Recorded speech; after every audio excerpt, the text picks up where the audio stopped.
오늘 우리가 함께 하실 말씀은 우리 요한복음 5장 말씀입니다. 요한복음 5장 19절로부터 30절까지 말씀입니다. 우리 한 절씩 교독하겠습니다. 제가 먼저 19절 말씀 읽겠습니다. 그러므로 예수께서 저희에게 이르시되 내가 진실로 진실로 너희에게 이르노니 아들이 아버지의 하시는 일을 보지 않고는 아무것도 스스로 할 수 없나니 아버지께서 행하시는 그것을 아들도 그와 같이 행하느니라. 아버지께서 아들을 사랑하사 자기의 행하시는 것을 다 아들에게 보이시고 또 그보다 더 큰 일을 보이사 너희로 기이 여기게 하시리라. 아버지께서 죽은 자들을 일으켜 살리심같이 아들도 자기의 원하는 자들을 살리느니라. 아버지께서 아무도 심판하지 아니하시고 심판을 다 아들에게 맡기셨으니 이는 모든 사람으로 아버지를 공경하는 것 같이 아들을 공경하게 하려 하심이라. 아들을 공경하지 아니하는 자는 그를 보내신 아버지를 공경치 아니하느니라. 내가 진실로 진실로 너희에게 이르노니 내 말을 듣고 또 나 보내신 이를 믿는 자는 영생을 얻었고 심판에 이르지 아니하나니 사망에서 생명으로 옮겼느니라. 진실로 진실로 너희에게 이르노니 죽은 자들이 하나님의 아들의 음성을 들을 때가 오나니 곧 이때라. 듣는 자는 살아나리라. 아버지께서 자기 속에 생명이 있음같이 아들에게도 생명을 주어 그 속에 있게 하셨고 또 인자됨을 위하여 심판하는 권세를 주셨느니라. 이를 기이 여기지 말라. 무덤 속에 있는 자가 다 그의 음성을 들을 때가 오나니 선한 일을 행한 자는 생명의 부활로 악한 일을 행한 자는 심판의 부활로 나오리라. 내가 아무것도 스스로 심판 없나니 듣는 대로 심판하노니 나는 나의 원대로 하려 하지 않고 나를 보내신 이의 원대로 하려는 고로 내 심판은 의로우니라. 아멘. 우리가 이제 예수님께서 오신 후부터 지금 우리가 살고 있는 시대 또 예수님 오시기 전까지를 뭐라고 말하느냐 하면 은혜 시대다라고 이렇게 이야기를 합니다. 그 이전은 우리가 율법 시대다라고 이렇게 이야기를 합니다. 그것은 무슨 말씀이냐면 율법이 그 시대를 대표하는 것이고 지금 은혜 시대라고 얘기하는 것은 바로 은혜가 이 시대를 대표하기 때문이다라고 이렇게 말씀합니다. 은혜가 무엇인가? 우리 은혜에 대해서 잘 알고 있습니다. 물론 이렇게 얘기하시는 분들도 있어요. 굉장히 엄하신 부모님이 계셨는데 이제 연세가 들고 하시니까 예전에는 그냥 모든 것이 다 그냥 칼같이 그리고 아주 엄격하게 그러셨는데 지금은 이제 그렇지 않으시다 이제 그렇게 얘기할 때 지금 은혜 시대라 그래 이렇게 얘기하시는 분들 계시는데 그런 은혜 시대를 말하는 것 아닙니다. 은혜라는 거 하는 것 우리 이제 헬라어로 카리스라고 하는 것 정도는 이제 우리 다 아세요. 그리고 그 카리스라고 하는 것은 선물이다라고 하는 것도 잘 아십니다. 선물은 선물인데 어떤 선물이냐? 바로 값없이 주시는 선물이다. 곧 예수 그리스도를 말씀하는 것이다라고 이렇게 말합니다. 그런데 사실 은혜에 대해서 이렇게 말하고 나면 더 이상 말할 게 없다는 거예요. 은혜, 예수 그리스도 이렇게 이야기하고 나면 그 다음에 더 이상 얘기할 것이 없습니다. 은혜니까 예수 그리스도를 주신 것이고 예수 그리스도를 우리에게 주셨으니까 그 다음에는 이런 식으로 되는 것이 우리가 쉽게 이야기하는 은혜입니다. 그래서 은혜라는 말 많이 쓰기도 하지만 그 말이 무슨 말인지에 대해서 우리가 정확하게 이야기하지 못하는 말이기도 하는 것입니다. 그런데 우리 예일중앙교회 성도들은 은혜가 무엇인지에 대해서 또 구체적으로 안다는 것은 우리가 정말 체험적으로 또 아는 것을 말합니다. 체험적으로 우리 오늘 알게 되기를 원합니다. 물론 우리가 은혜에 대해서 이야기할 때 예수님에서부터 시작하는 것은 너무나 당연합니다. 예수님을 빼놓고서 우리가 은혜에 대해서 이야기한다. 도저히 이야기할 수 없는 것입니다. 은혜는 예수님으로부터 시작해서 예수님으로 끝나는 것 너무나 맞는 말씀입니다. 그 예수님께서 이 땅에 오실 때 어떻게 오셨는가? 바로 죄 없으신 분이 인간의 몸을 입고 오셨다라고 이렇게 말씀하십니다. 히브리서를 보면은 그렇게 말씀하고 있죠. 우리와 같은 분이시지만 죄는 없으시다. 이렇게 말씀을 하십니다. 또 예수님께서 동정녀 마리아에게서 나셨다라고 이렇게 말씀하십니다. 바로 동정녀 마리아에게 나셨다는 것은 예수님께서 죄가 없으시다라고 하는 것을 또한 우리에게 증명해 주시는 그런 말씀이에요. 죄라고 하는 것은 씨가 죄를 유전하는데 마리아는 오직 밭의 역할만 한 것이죠. 오직 성령으로 잉태되어서 예수 그리스도를 낳게 하는 그 역할만 했기 때문에 비록 예수님께서 인간의 몸을 입고 오셨다 할지라도 예수님은 죄 없으신 분이시다라고 하는 것을 우리는 너무나 잘 알게 되는 것입니다. 그러니까 예수님께서 우리와 생김새가 같다고 해서 나나 너나 다 같다 이렇게 생각하시면 절대로 안 되는 거죠. 예, 가가를 가지고 경상도 사투리로 하면은 가가 이렇게 얘기하는데 예수님 그분이냐 이렇게 얘기하면 안 되는 거예요. 예수님은 뭐라고요? 죄가 없으신 분이십니다. 죄가 없으신 분이에요. 이걸 우리가 분명히 알고 있고 이것을 분명히 믿음으로 가지고 있어야 됩니다. 그래서 예수님께서 동정녀로 나셨다는 것, 마리아에게 나셨다는 것 믿음으로 알고 있어야 되는 것이에요. 이게 굉장히 중요한 것이기 때문에 그렇습니다. 그런데 예수님께서 죄가 없으시다면 이제 또 한 가지 우리가 생각해 볼 일이 있어요. 예수님께서 십자가에 달리셨다라고 얘기하지 않습니까? 십자가에 달려서 죽으셨어요. 예수님 어떻게 죽으시는가 하는 거예요. 무슨 말씀이냐면 죄의 값은 사망이라고 했기 때문에 예수님도 무슨 죄로 말미암아 죽으셔야 되는데 그 죄가 없으신 분이시다라고 하면 죽을 수 없는 분이시잖아요. 그런데 예수님께서는 분명히 십자가에 달려서 피 흘리고 죽으셨습니다. 무슨 죄로, 어떤 죄로 죽으셨는가 하는 것, 그것을 우리가 분명히 잘 알아야 됩니다. 그러면 이렇게 얘기하면 많은 분들이 모든 인류의 죄를 담당하시고 죽으셨습니다. 이렇게 얘기해요. 물론 맞는 말씀입니다. 그렇지만 조금 더 정확하게 이야기하면 예수님 이후로 오는 모든 사람들의 죄를 담당하셨다라고 이야기하는 것이 맞습니다. 그러면 이제 이렇게 말씀드리면 굉장히 궁금해져요. 예수님 오시기 전에 사람들의 죄는 그럼 어떻게 됩니까? 이제 굉장히 궁금해지거든요. 또 저 같은 사람은 뭔가 하나 궁금한 게 생기면 그 다음 얘기가 귀에 들어오질 않아요. 예.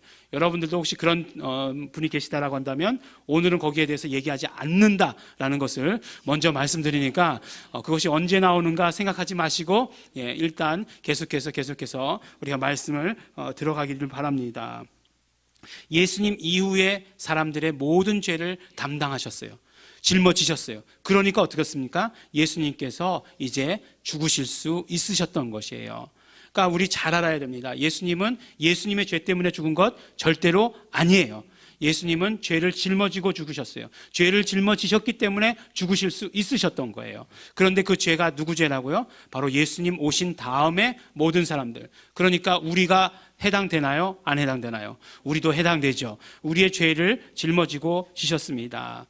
그렇다고 한다면 그러면 지금 이제 우리의 죄를 짊어지셨으니까 예수님 이후에 모든 사람들의 죄를 짊어지셨으니까 그러니까 은혜 시대라고 하는 것은 무슨 말씀이냐면 정확하게 이야기하면 죄가 없다는 말이에요. 죄가 없다는 말입니다. 예수님께서 우리 죄를 짊어지셨으니까 우리는 죄가 없습니다. 이것이 굉장히 중요해요. 그래서 은혜 시대예요. 물론 성령님이 오셔서 은혜 시대이기도 하죠. 그렇지만 더 정확하게 얘기하면 지금 우리는 죄가 없는 시대를 살고 있는 것입니다. 근데 그런 것 같지가 않은데 죄가 없다고 얘기하시고 자꾸 우기시는 것 같은 그런 느낌이 들지도 모르겠지만 어쨌든 예수님께서 우리의 모든 죄를 다 담당하셨어요. 그럼 여기서 끝인가? 여기서 끝이면 설교가 너무 일찍 끝나겠죠? 그렇지 않습니다. 그래서 반은 맞고 반은 틀리다라고 말씀드리는 것이 무엇이냐면 우리가 우리의 입으로 회개하는 과정을 거쳐야 돼요. 바로 회개한다는 거 하는 것은 무슨 말씀이냐면 구체적으로 이야기하면 예수님의 십자가의 공로를 인정한다라고 하는 것이에요. 예수님을 죽게까지 한 그 죄를 나는 정말로 미워하고 싫어하고 증오하고 그뿐 아니라 예수님께서 우리의 죄를 죽으셨다는 그 사실을 인정하고 믿음으로 받아들이는 것이에요. 그것이 회개의 내용입니다. 이것이 회개예요. 그렇기 때문에 은혜 시대의 사람들은 영원히 죽음으로 만약에 간다라고 한다면, 영원한 죽음에 빠진다라고 한다면 그것은 자신의 죄 때문이 아니라 믿지 않았기 때문에, 결국 회개하지 않았기 때문이다라고 하는 것을 우리에게 말씀해 주세요. 우리 어릴 적에 이렇게 국어 시간에 이제 뭐 책을 읽고 가면, 교과서를 읽고 가면 꼭 낱말풀이를 해가야 돼요. 낱말 뜻. 그런데 뭐 사전을 찾거나 그럴 필요가 전혀 없었죠. 왜냐하면 전과에 다 나와 있으니까 전과를 이렇게 베껴가면 됐습니다. 적어도 숙제를 해가는 사람이었어요, 저는. 예. 이렇게 하면 되는데 꼭 반대말 적어오라는 그런 게 있습니다. 이렇게 낱말이 나오면 그것의 반대말 이렇게 적어 오라고 그래요. 그러면 영원한 생명의 반대말은 영원한 죽음일 것 같지만, 그렇지만 영원한 생명의 반대말은 뭐냐면 죄라고 하는 거예요. 죄라고 하는 것입니다. 그렇기 때문에 우리가 회개하면 영원한 생명에 들어갈 수 있는 것이다 라고 이렇게 말씀해 주세요. 의롭다고 인정받는 의인이 되는 것입니다. 우리는 영생을 얻는 것이에요. 그렇기 때문에 우리의 회개의 고백, 또 회개되어진 믿음의 고백은 죄는 더 이상 내 것이 아니다라고 하는 고백이 되는 것입니다. 예수님께서 당연히 담당하시고 죽으셨으니까 그 죄는 더 이상 내 것이 아니라는 것이에요. 그 고백을 우리가 하는 것입니다. 이런 맥락에서 볼 때 병도 내 병은 아니에요. 예수님께서 십자가에 지실 때 우리의 모든 연약한 것을 담당하셨다라고 이렇게 말씀하셨어요. 그렇기 때문에 우리의 연약한 것들, 그런 병들, 이런 것들이 내 것이 아닙니다. 우리 신유가 뭐라고 생각하세요? 신유 이렇게 이야기하면 뭔가 이렇게 어려운 한자 같아가지고 한문으로 저도 쓰라고 그러면 못 쓸 것 같아요. 어려운 한문 같으니까 뭐 굉장히 어떤 뭐 능력 뭐 이렇게 생각하기 쉽지만, 신유라고 하는 것의 시작은 뭐냐면 죄가 내 것이 아닌 것 같이 병도 내 것이 아니다 라고 하는 그 선포에서 시작되는 것이 신유예요. 신유의 마지막은 무엇이겠습니까? 병은 더 이상 내 것이 아니다 라고 하는 것이 신유의 마지막이에요. 그러니까 신유의 처음과 마지막도 병은 더 이상 내 것이 아니다 라고 하는 선포가 바로 정말 그 신유의 시작과 마지막이라고 하는 것을 우리는 알아야 됩니다. 우리가 요한복음의 말씀을 우리 함께 나누면서 침례 요한이 예수님을 바라보면서 뭐라고 이야기합니까? 예수님, 저 보라, 세상 죄를 지고 가는 하나님의 어린 양이다 라고 이렇게 말씀하세요. 이 말씀은 어디에서 나온 말씀이냐면 우리가 함께 말씀에서 나눈 대로 바로 대속죄일에 있는 그 제사 과정을 바로 침례 요한은 생각하고 이야기한 것이에요. 그 대속죄일의 제사에는 양이 2마리가 준비가 됩니다. 일부 예배 때 양 2마리를 잡습니다 이렇게 얘기했는데 양 2마리를 다 잡진 않아요. 한 마리만 잡아요. 제비를 뽑아가지고 한 마리를 선택합니다. 그 한 마리는 뭐냐면 바로 하나님을 위한 양이에요. 그러니까 침례 요한의 그 이야기도 결국은 어떤 면으로 보면 한국 성경의 번역이 조금 정확하게 되지 않은 것이에요. 하나님의 어린 양 이렇게 이야기하는 것보다 하나님을 위한 어린 양 이렇게 이야기하는 것이 훨씬 더 정확한 표현이라는 것입니다. 그리고 나서 또 한 마리의 양이 이제 아사셀을 위한 양이죠. 하나님을 위한 양은 바로 이제 하나님을 위한 양은 잡습니다. 죽여서 이제 그 피를 가지고서 그 피를 가지고 이제 대제사장이 끝까지 이제 지성소까지 가지고 들어가고 또 그 피로 모든 기물들을 다 정결케 하고 하는 그런 일들을 합니다. 그렇게 피를 가지고 가면 대제사장이 지성소까지 가지고 들어가면 하나님께서 이제 그 속죄의 모든 죄를 용서하신 모든 선포를 해주십니다. 그러면 대제사장이 그것을 듣고 나와서 이제 이스라엘의 모든 죄를 어디에 옮기느냐 하면 이제 아사셀을 위한 양에게 옮기는 거예요. 안수해서 그 죄를 모두 다 옮깁니다. 그리고 아사셀을 위한 양은 이제 들로 내보내는 거죠. 광야로 내보냅니다. 그러면 그 들짐승에 잡혀 죽든지 해서 돌아오지 않게 되는 것이죠. 그런데 예수님께서 이 2마리 양의 역할을 모두 담당하셨다는 거예요. 그러니까 첫 번째는 어떤 역할입니까? 하나님을 위한 어린 양이에요. 그러니까 하나님을 위한, 우리를 위한 어린 양이 아니에요. 잘 생각해야 됩니다. 우리를 위한 어린 양이 아니라 하나님을 위한 어린 양이라고 하는 것이에요. 그것은 하나님을 위해서 피 흘리셨다는 것입니다. 그것은 무슨 말씀이냐면 바로 하나님의 의로우심을 세상에 선포하는 것이고 하나님의 의로우심을 온 우주에 선포하신 것이에요. 그렇기 때문에 하나님께서는 죄를 용서하실 수 있는 자격, 죄를 용서하실 수 있는 그런 어떤 명분이 생긴 것이에요. 그래서 이제 그 모든 피를 보시고서 우리의 모든 죄를 용서하신 그 선포를 하신 것입니다. 근데 마지막까지 남아있는 건 뭐라고요? 예수님께서 분명히 양 2마리 역할 다 하셨다고 말씀드렸어요. 그러면 이제 아사셋을 위한 어린 양의 역할이 남아 있는 거죠. 그것이 무엇이겠습니까? 죄를 옮기는 것, 바로 우리의 회개가 남아 있는 것이에요. 회개, 우리의 죄를 고백하고 멀리 떠나 보내는 것입니다. 더 이상 우리에게 죄는 남아 있지 않아요. 더 이상 우리에게 죄책감조차도 남아있지 않습니다. 내 탓일지도 모른다라고 하는 그런 죄책감도 더 이상 남아있지 않는 것이에요. 죄를 안 지었더라면 어떻게 더 좋았지 않았을까라고 하는 그런 아쉬움 같은 것들도 우리에게 남아있지 않는 것이에요. 예수님의 그 피 흘리신 공로를 의지할 때 우리는 온전한 생명을 얻게 되는 것입니다. 영원한 생명을 우리에게 얻게 되는 것이에요. 바로 이것이 은혜이고 은혜 시대를 살고 있는 우리가 정확히 알고 있어야 하는 것입니다. 왜 은혜라고요? 좋은 게 좋아서 은혜요? 아니요. 죄가 없는 시대를 우리가 살고 있기 때문에 은혜예요. 그렇기 때문에 우리는 정말 우리의 믿음의 고백이 얼마나 중요한, 회개가 훨씬 더 중요한 그런 시대를 살고 있다는 것을 우리는 반드시 알아야 합니다. 예수님께서 갈릴리로 오셔서 병자들을 고치셨죠. 처음 이적이 일어났던 그 가나라는 곳에 오셨는데 왕의 신하가 한 사람이 오더니 자기 아들이 가버나움에 있는데 아프다는 것이에요. 죽을 것 같다는 거예요. 그래서 가버나움으로 가자고 얘기했습니다. 근데 가버나움에 가시지 않고 예수님께서는 말씀으로만 그 왕의 신하의 아들을 고치셨습니다. 그리고 예수님께서 이제 명절이 되어서 예루살렘 성전에 찾아가셨죠. 예루살렘 성전에 찾아가셔서 거기 베데스다라고 하는 연못이 있었는데 그 옆에 있었던 그 연못 근처에서 정말 치료받기를 원하던 38년 된 병자를 찾아가셔서 그 병자를 고치셨습니다.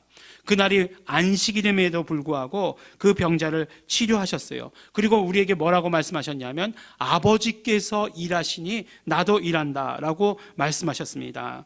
아버지께서는 지금까지 쉬지 않으시고 일해 오셨다는 것이에요. 일하시는 것을 계속하셨다는 것입니다.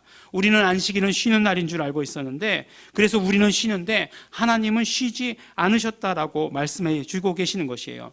하나님께서 이 7째 날을 안식일을 위해서 하신 날이 무엇이냐? 이 날을 복 주시고 거룩하게 하셨다라고 말씀해 주신 것입니다. 그래서 예수님께서도 오셔서 이 날을 복 주시고 그리고 계속해서 거룩하게 구별되게 하신 것이다라고 말씀해 주신 것이에요. 그러면 하나님께서 복 주셨다라고 하는 것은 무슨 의미인가 하는 겁니다. 하나님께서 복 주셨다. 하나님께서 복 주시는 일을 계속하셨기 때문에 예수님께서도 안식일에는 복 주시는 일을 계속하신다는 거예요. 근데 이것이 무엇인지 이제 알기 위해서 우리를 한번 생각해 보자고요. 우리를 생각해 보면 하나님께서 인간을 몇째 날에 창조하셨습니까? 셋째 날쯤 창조하셨나? 여섯째 날 창조하신 것은 우리 이제 다 알고 있죠. 이건 성경 퀴즈 대회 문제에도 나올 수 없는 이야기죠. 왜냐하면 너무나 잘 알고 있기 때문에. 그러면 여섯째 날 창조하시고 7째 날이 안식일이에요. 그럼 여섯째 날 창조되고 나서 그 다음 자고 일어났더니 무슨 날이에요? 안식일인 거예요. 안식일입니다. 오늘 보니까 우리 주일학교 학생들이 굉장히 피곤해하는 것 같아요. 토요일 날 뭘 하고 나서 뭘 했기에 그렇게 그냥 너무 열심히 뛰어노나 보죠. 늦게까지 잠 안 자고 그러나 봐요. 그러니까 주일날 오면 너무나 피곤한 거죠. 주일학교라고 말씀드렸지만 반드시 주일학교만은 아닐 수도 있다는 거를 말씀을 드리는 거죠. 그냥 너무 주일날 피곤해요. 근데 어쨌든지 간에 창조되느라고 힘들었어요. 힘들었는데 자고 일어났더니 안식일이에요. 얼마나 기뻤겠습니까? 그런데 다시 생각해 보면 안식일이 되었다는 것은 무슨 말이냐면 이제 하루를 살아야 되는 거예요. 하루를 살아야 되는 사람에게 하나님께서 복 주셨다라고 말씀하십니다. 그것은 무슨 말씀이냐면 바로 하나님께서 우리에게 생명을 주셨다는 거예요. 안식일, 그러니까 다음날 창조된 그 다음날 살아갈 수 있도록 계속해서 복 주셨다는 것은 생명을 주셨다라고 하는 그런 말씀이에요. 그러니까 복 주신 것의 의미가 우리에게 생명을 주신 것임을 우리는 정말 정확하게 알고 있어야 됩니다. 그래서 안식이라고 하는 것은 생명의 날인 거예요. 생명이 충만한 날이에요. 그리고 그 날을 구별하여 주셨다라고 하는 것입니다. 그런데 유대인들은 안식일이 어떤 날인지에 대해서 모르는 것이에요. 그리고 지키기만 하면 된다라고 생각했습니다. 십계명에 나와 있으니까. 또 이들은 안식일에 대해서 또 아픈 그런 기억도 가지고 있으니까 정말 그 뜻이, 그 의미가 무엇인지도 모르고 지키기만 했어요. 생명에 반대되는 길로 가도 그것이 무엇인지 몰랐어요. 그래서 이렇게 질문하는 거 아니에요. 38년 된 병자가 일어나서 걸었는데, 그랬는데 뭐라고 이야기합니까? 너 왜 안식일 날 걸어가? 이렇게 얘기하잖아요. 이게 말이 되는 이야기입니까? 우리의 정말 생각으로는, 상식으로는 도저히 이해할 수 없는 일들도 율법이라고 하는 것 때문에 그들은 그렇게 갔다는 것이에요. 결국 율법이라고 하는 것이 생명으로부터 멀어지는 길을 간 것을 우리는 알 수 있는 것입니다. 그러나 예수님께서 안식일에 그 38년 된 병자에게 생명을 주시면서 뭐라고 말씀하십니까? 나는 안식일의 주인이다라고 말씀하시는 것이에요. 왜 안식일의 주인이신가? 바로 예수님께서는 오셔서 생명을 주시기 때문에 그래요. 그런데 그 생명도 그냥 보통 생명이 아니라 이제는 우리 영원한 생명, 우리의 영이 사는 그 생명을 주셨다는 것입니다. 우리 인간은 죄로 말미암아 죽을 수밖에 없었던, 저 영원한 저주의 길로 갈 수밖에 없었던 그 인간에게 영원한 생명을 주시기 때문에 그런 것이에요. 그래서 이렇게 말씀하시잖아요. 오늘 말씀에 보면 아버지께서 아들을 사랑하사 자기의 행하시는 것을 다 아들에게 보이시고 또 그보다 더 큰 일을 보이셨다라고 이렇게 말씀하세요. 이 말씀을 들으면서 더 큰 일이 뭘까? 이렇게 생각을 하게 되겠어요. 아니, 하나님께서 하신 일보다 더 큰 일을 보이셨다라고 하는 거, 그게 뭘까? 라고 하는 것들 생각해 보았을 때 하나님께서는 생명을 주시는 일을 하셨다는 거예요. 계속해서 복 주고 복 주시고 이 일을 쉬지 않으셨다는 것입니다.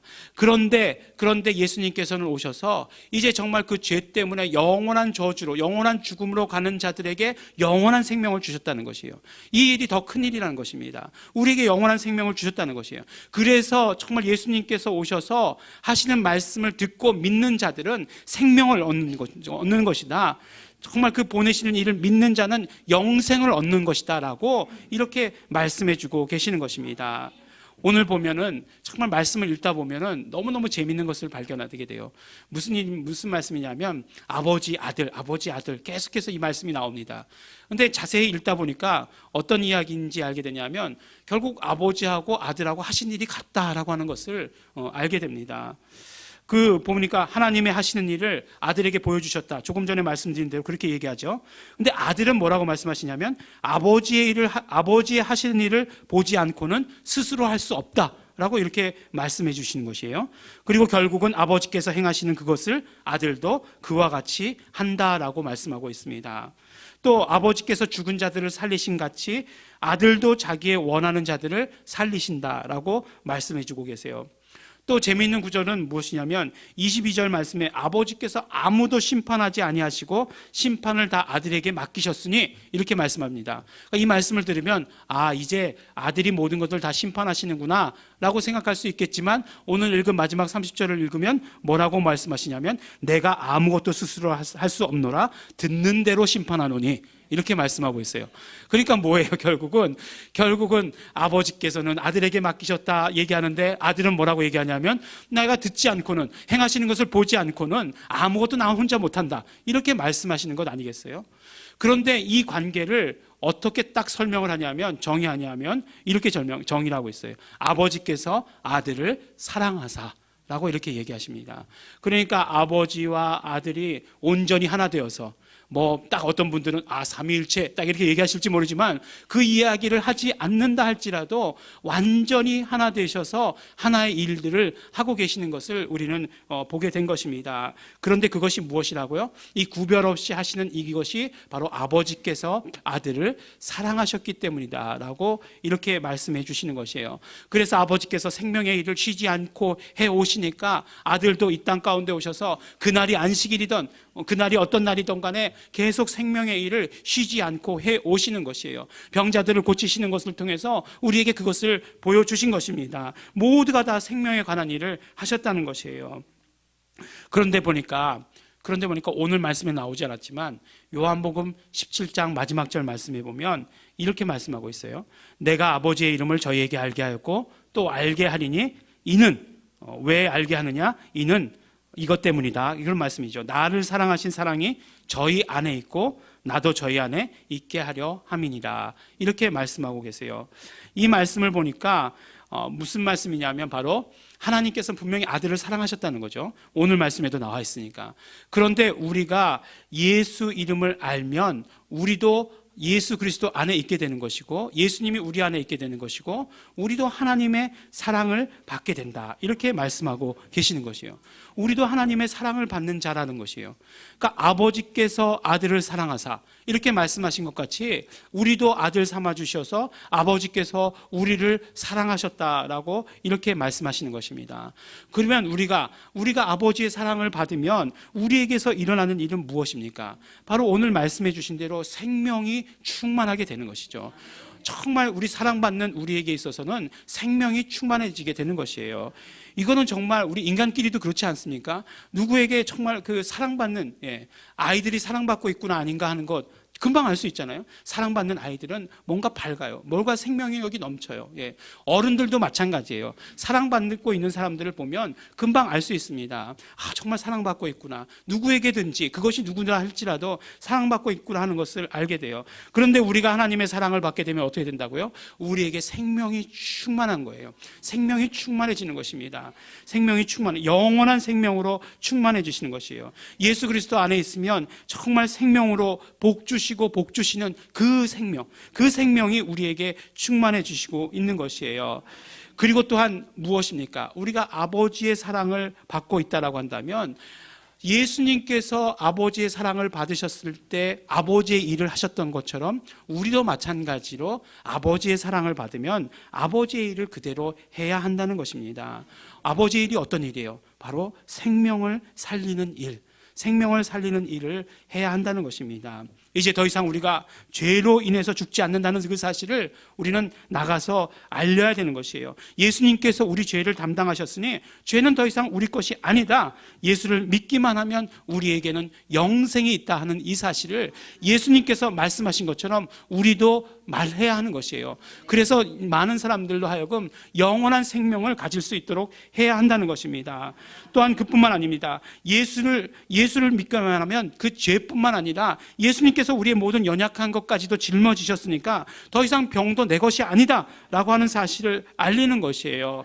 우리는 정말 예수님의, 하나님의 사랑을 받는 자이기 때문에 정말 우리의 이런 죄와 병과 연약한 것들이 내 것이 아니다라고 하는 그 사실, 생명을 전하는 일을 해야 한다라고 우리에게 말씀해 주시는 것입니다. 정말 오늘 이 말씀을 통해서 예수님께서 사랑을 받는 자가 무엇을 하셨는지에 대해서 우리로 알게 하셨습니다. 하나님의 사랑을, 아버지의 사랑을 받으셨던 예수님께서 아버지의 일을, 생명의 일을 하셨던 것을 우리에게 말씀해 주셨어요. 그렇다면 우리도 마찬가지로 아버지의 사랑을 받는 자라고 한다면, 그러면 우리도 생명의 일을 해야 한다라고 말씀해 주시는 것입니다. 사랑하는 우리 예일중학교의 성도 여러분, 오늘 이 말씀 가운데 우리 이것만 기억하기를 원합니다. 우리 지금 은혜 시대에 살고 있어요. 은혜 시대에 살고 있다는 것은 무슨 말씀입니까? 죄는 더 이상 우리 것이 아니라는 사실이에요. 예수님께서 우리의 모든 죄를 담당하셨습니다. 생명의 반대가 뭐라고요? 생명의 반대는 죄입니다. 그렇기 때문에 우리는 예수 그리스도의 그 공로를 믿고 우리의 입으로 시인해서 회개하기만 하면, 그러면 우리는 죄로부터 벗어나서 영원한 생명을 누리는 자가 되는 것입니다. 또한 하나님께서 예수님을 사랑하셨다 말씀하세요. 아버지께서 아들을 사랑하셨다 말씀하십니다. 우리도 예수님 안에 있으면, 우리도 예수 이름을 알고 예수 이름을 부르고 예수 이름을 믿으면 우리도 정말 하나님의 사랑을, 아버지의 사랑을 받게 된다라고 말씀해 주십니다. 사랑을 받는 자는 아버지의 일을 해야 하는 것입니다. 생명의 일을 해야 되는 것입니다. 아버지의 사랑을 받은 자로서 생명의 일에 힘쓰는, 생명이 충만한 우리 성도 여러분들이 되시기를 예수 이름으로 또한 축원합니다. 우리 함께 기도하시겠습니다. 이 시간에 우리 기도하실 때 우리 정말 감사하시면서 기도하시기 바랍니다. 정말 예수 그리스도, 예수 이름으로 말미암아 우리가 정말 그 안에 거하게 되고 또한 하나님의 사랑을 받는 자 될 수 있도록 축복하여 주신 것 너무나 감사합니다. 그러므로 말미암아 우리에게서 영원한 생명이, 영생이 충만하게 하여 주신 것 너무나 감사하고 고맙습니다. 우리가 예수를 믿는 그 믿음을 가지고 더 이상 우리는 죄가 피해가 없는 삶을 살 수 있도록 축복하여 주신 것 너무나 감사하고 고맙습니다. 우리 감사하시면서 그러나 우리 마음 가운데 남아있는 여러저러한 부담감들 예수님의 피를 의지하시면서 회개하며 기도하고 또한 결단하면서 기도하시겠습니다. 정말 생명을 전하는 일에 쓰임받기를 소원합니다. 하나님의 일을 나도 하기를 소원합니다. 하겠습니다. 우리 정말 감사하시면서 회개하시면서 결단하시면서 우리 다 같이 통성으로 함께 기도하시겠습니다.